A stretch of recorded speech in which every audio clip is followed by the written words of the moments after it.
So now we're going to be making a sage butter. This is a half a stick of butter, a cup of butter that we've allowed to just sit at room temperature, so it's very, very soft. I've got a tablespoon of chiffonaded sage, and I'm going to now incorporate the two of them. Very easy to do.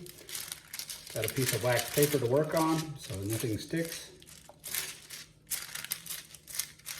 And you just basically fold it in over and over again. Once it's folded in,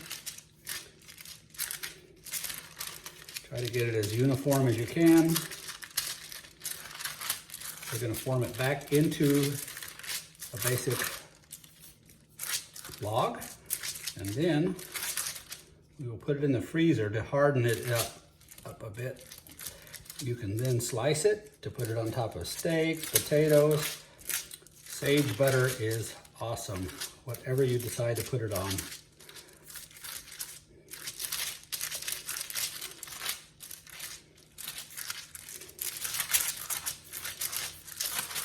All right, it's pretty well incorporated. Now I'm going to form it into a log.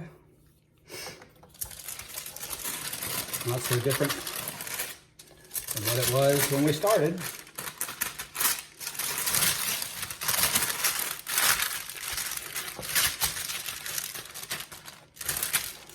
Once it's formed, I'm actually going to put it into the freezer so that it gets nice and hard. And that's your sage log right there.